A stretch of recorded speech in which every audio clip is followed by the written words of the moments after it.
Welcome to the Momship Mastery Podcast, the ultimate destination for moms seeking balance, connection, and growth in their journey through motherhood. I'm your host, master's level therapist and life coach, Andrea Baker. Here at the Momship Mastery, we believe that motherhood is a purposeful journey filled with discoveries, challenges, and countless opportunities for growth. Our mission is to provide you incredible moms with the wisdom, inspiration, and tools to flourish as you nurture your relationship with yourself and those around you. Each week, we will dive into transformative conversations, therapeutic insights, and practical tips to empower you to thrive as a mom while still maintaining your unique identity. From self-care strategies to relationship building, from spiritual growth to parenting insights, I've got you covered.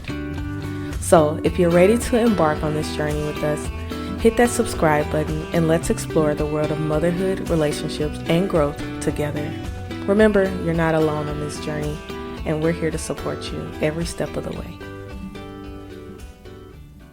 Hey guys, welcome to this week's episode of the Momship Mastery Podcast. Today, we're going to be talking about something that is really close to my heart, and my belief and hope is that it resonates with many of you.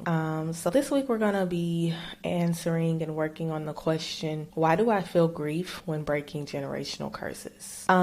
So this is going to be a really deep dive into how complex this journey can be. We're going to be unpacking some emotions and really trying to find solace in that understanding. So this one, you might want to grab a comfy spot, maybe a journal, and we're going to embark on this together. So we know that here at the Momship Mastery, we talk about giving ourselves the grace to show up and be who we are, the grace and the ability to kind of make mistakes, and really just giving yourself the ability to just be. But we know that in motherhood, our goal, and we strive to be our best selves. We want to show up. We want to be this version of us that's more calm and more collected and all these things. And sometimes, let's be real about it, we kind of fall short from our own expectations, which is okay, right? There are moments when the echoes of our past or the traumatized versions of us may make an unexpected appearance. And sometimes we don't really know what to do with that. But that is exactly what we're going to talk about today. I hear this a lot, especially from those of us who are tasked with making changes in our families and really like giving our children something foundationally different than we had. And there's this thing of, I'm working so hard to create this life for them, and they have no idea what is happening. They have no idea of the realities of what could be different, like how different this could actually look. But I'm fighting like my own traumas. I'm fighting my own experiences to give them something that's safe and something that's consistent and something that they feel good in, right? But part of that is we're expecting a certain reaction from them, or we're expecting a certain appreciation for them when they have nothing to compare it to. So for us, we know that life could look totally different than it does for them, but they don't know that, right? When we're working so hard to create this foundation of safety, this foundation of experiences and all these things that we're like, okay, we're going to give them this because we didn't have it, or our goal is to break the generational curses of, the fighting or addiction and all these things. And if these things are never exposed to them in their lives, then they don't know the terrible sides of that. And I'm not suggesting that, we show them that so they can say, hey, now look at, you should be grateful. No, I'm saying they don't know anything different. This is their normal. And that's really what we want. We want to create a foundation like this should be the new normal. This should be normal where you can depend on your parents. You can expect to have these good experiences. You can expect to be able to talk to us about things that bother you. It's like when maybe you have a flashback of trauma or not feeling safe while you're continuously trying to create safety for your child. We're working to create this new normal for our children while we're simultaneously fighting what we know to be normal, which may have been experiencing experiencing some violence or experiencing different traumas, and we're fighting those things, we're fighting those flashbacks and those feelings while creating and trying our best to create this safe space for them that they have no idea could be different. And we want this to be their normal. We want them to feel safe and secure in this, but the issue comes when it's like, yes, we want this to be their normal, but my normal was something completely different from this, and I'm struggling to maintain my own emotions while creating this safety for them. And I'm struggling because I'm feeling a way, or I don't really know how to articulate what I'm feeling. So let's talk about it. We kind of find ourselves in like this swirl of conflicting emotion where we're admiring the child that we've created and we're building and we're creating a safe environment for it, but we feel maybe a hint of jealousy and grief. That can be confusing, especially when you're like, how could I be jealous, or how do I feel grief? This is what I wanted for my child. Like, I want them to have this life and I want them to have these experiences. What would I feel grief or jealousy about? But I want to remind us that when we're showing up as our whole self, when we're showing up as authentic versions of us, the version of us that did not get these things is also showing up. And that is the version of you that may be feeling some conflicting emotions of jealousy and grief, and really like, well, they don't even care, so I shouldn't even continue in this. And I want to really talk about that for a moment. A lot of that has to do with our attachment styles.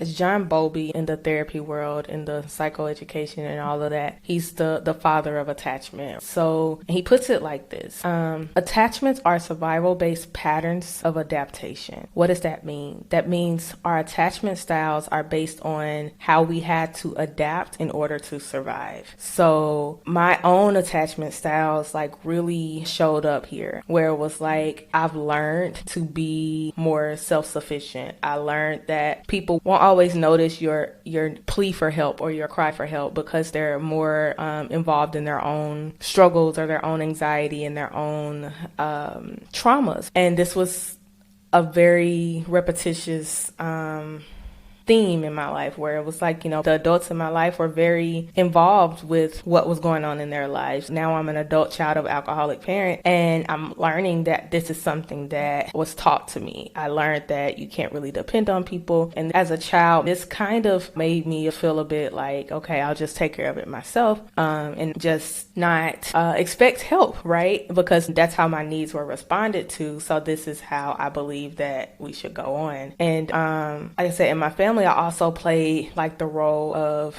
the fixer, right? The planner. I was always the one that was gonna think about how to fix it. I went ahead, I was like, okay, this is broken. I might as well fix it because everybody else is kind of preoccupied. So I need to figure out an answer to this in order to be safe. And I didn't realize the extent of this until my adult years. And my grandma would always call me the warden. And I'm like, I didn't understand, like, yes, I love the joke of it, and it was always funny, like, she always gets things in order, but I didn't realize that this was a classic case of role reversal or parentification, and this is also associated with anxious avoidant attachment. So the role reversal and the parentification of me being the one to fix it, me being the one to figure things out, also created this anxious avoidant attachment where it was like, I have to fix this and I cannot say that I need help. And that was really like my response to a lot of the things in my life. That was my response to a lot of the needs that I have. And even now I find myself where it's like, if there's something I need, or if I'm in pain or something, it takes me a very, very long time to even voice it. It takes me a long time to even say I need help. And it feels so uncomfortable for me to say I need help. And my expectation is that someone isn't going to help me. And that is part of the anxious avoidant attachment. So when we're thinking about the way that we're raised, when we're thinking about our own attachment styles and understanding why we feel so grieved and so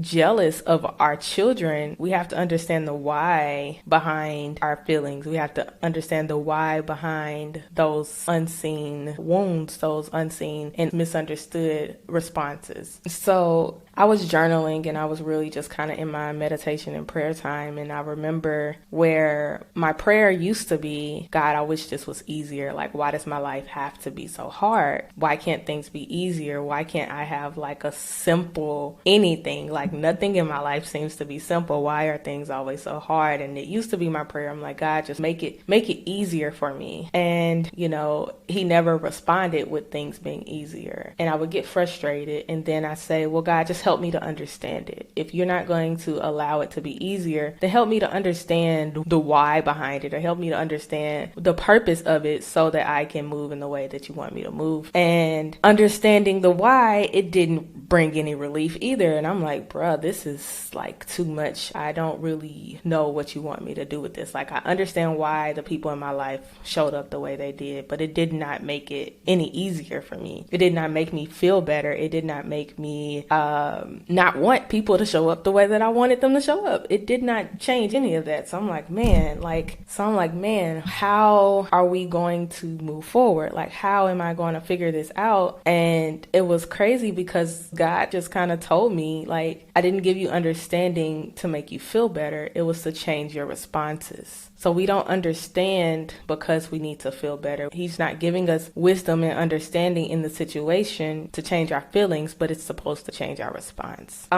So as a therapist who's explored generational themes and experienced moments of grief and anger, no one really warned me about the grief that comes along with breaking these curses, right? We all want to be generational curse breakers. We all want to change the narrative. We all want it to stop with us, but we either don't realize or recognize the grief attached with that and don't realize how lonely that can feel.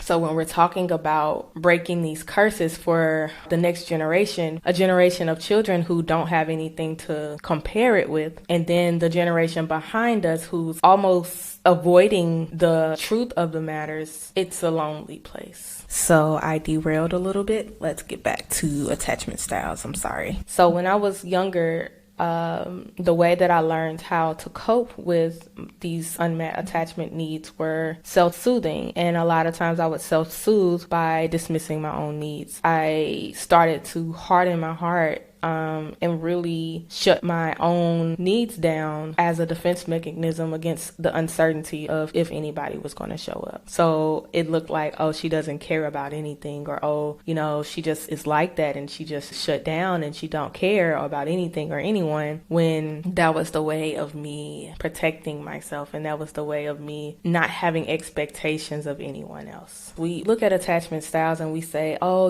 this is just the way that I'm attached, or this is just the way I am because of the way that I was growing up and all of these things. But the truth is that attachment wounds can be healed through new and repaired relationships. This is one of the reasons a lot of people come to therapy. They want to learn how to do relationships differently. They want to learn how to trust again. They want to learn how to trust themselves, trust others. And all of this goes back to attachment.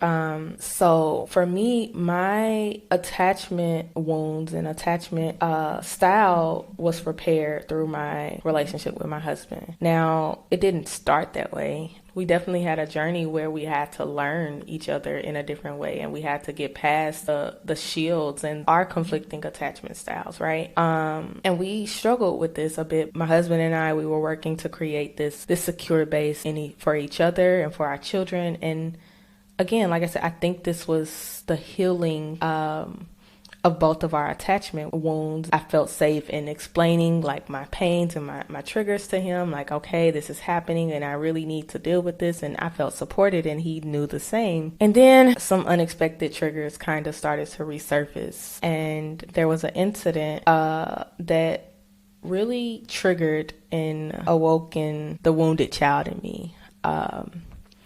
And I went through all the things, the anger and the denial. And then I felt the old version of myself, the unhealed version, the traumatized version begin to speak in my head. I heard her rationalizing the pain, and I heard her self-soothing the way that it was before. And I had to sit with her for a while. And I had to realize this is the jealous version that's coming up because she didn't have this. This is the version of me that is still looking for someone to protect her or to respond or to be there in a way that I see it done for our children. And you begin to ask, why didn't anybody show up for me this way? Why did I have to endure the things that I had to endure? Why didn't anyone fight for me the way that I am fighting for my children? Or why wasn't I enough? Or why wasn't I worth it? And we have to remember, like, this is the traumatized version of us, and we have to soothe her in a way, or soothe them in a way that lets them know it wasn't that children have no responsibility in protecting themselves, right? It is the adult's job in your life, and it's unfortunate and it's hard to admit that they just couldn't do it. But how do we find hope in this grief? How do we find the silver lining in this? I want us to remember that healing is a process. There will be moments where you feel very secure in what you're doing and in who you are and who you're becoming and who you're raising. You'll feel so secure in that. And then there'll be moments where you're unsure if it's even working, you're even making a difference. And going to be moments where you just feel like you're not doing enough, or you feel like you're not there yet. It's a step-by-step process, and it's not a linear process, right? Sometimes it goes round, and then sometimes it goes a figure eight, and sometimes it looks like you went backwards, and sometimes it looks like you're jumping over things. Healing is such a process that we cannot visualize or try to make the finish line. That means that we can't say, I'll know I'm healed when this happens. Or we can't say, I want life to look like this and then I'll be okay. Because we'll have glimpses and moments of this thing, and we'll have glimpses and moments of this ideal version, but in reality there'll be times where you're triggered. There'll be times where your inner child shows up, and it needs to be reminded that they're safe, and it needs to be reminded that this isn't what it used to be, and that you're in a different place, and that you are working to not only create a new system, a new foundation, a new trajectory for your children and your grandchildren and your great-grandchildren. You're also trying to heal your inner self. We can do a lot more healing forward than we can going backwards. We can make such a greater difference in fighting and plowing to give our children the life of safety and security than we can trying to advocate for safety and security for the child that was us. I'm not saying ignore the things that you felt from your childhood past and your traumas. I'm saying sometimes it hurts more to expect reconciliation from the adults in our lives when they're not in a place that they're ready to give it. So that just puts it on us to take the responsibility of healing. It wasn't your job as a child to heal it, but now there's a lineage coming from you, and you can change the trajectory of that lineage. So just a few tips. Like I said, the first thing is we have to acknowledge and accept that grief is going to resurface. We know that this is a process. We know that this is a journey.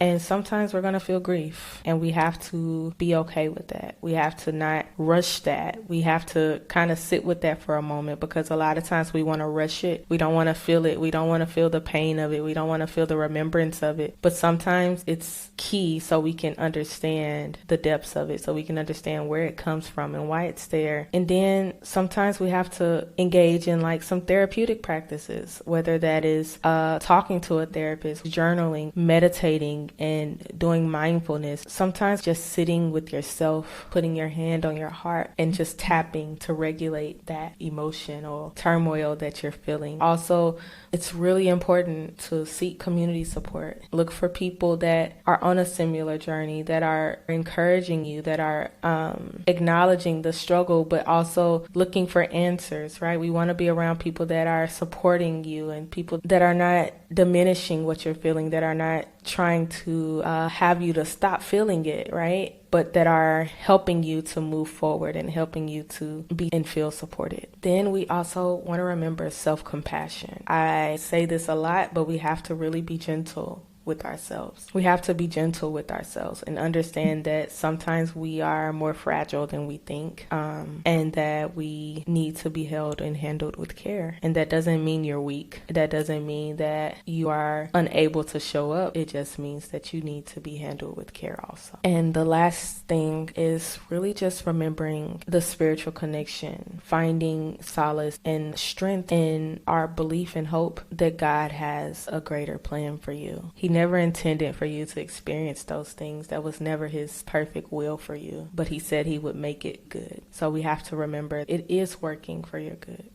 How do you know? Because look at your children. Look at their lives. Look at the joy in their hearts. I'm not saying that there'll never be hard times with them, but look at the heart of them. Look at the experiences they've experienced. Even if they don't know yet, they will. When they get older, they'll understand that mommy fought hard for me to have this life. Daddy fought hard for me to have this security. Okay. So I hope that you are able to find safety and vulnerability and openness. I hope that you're able to find community that is going to support you through this. We're going to be talking a little more about this the next couple of weeks, just on how trauma affects the way we parent and the way we have our relationships. But I hope that this was helpful, and I want you guys to write me on Instagram, find me on Facebook, and join the community so that you can be supported in your journey. Okay? Thank you. That's all for today, and I hope that you're feeling inspired to navigate your shifts with grace and authenticity. But remember, you don't have to do this alone. Our growing community is here and ready to support you. You can find the link to that one in the show notes. If you enjoyed this episode, I want you to subscribe, leave a review, and share it with a mom who may just need a little support and encouragement. Don't forget to connect with us on social media. We are on Instagram and Facebook at Momship Mastery, and those links are also in the show notes. Before we go, here's my little reminder. You are an incredible mom, and you have the power to nurture your inner well-being and create meaningful connections and relationships. Embrace the journey, cherish the moments, and continue to thrive in your momship journey. Until next time.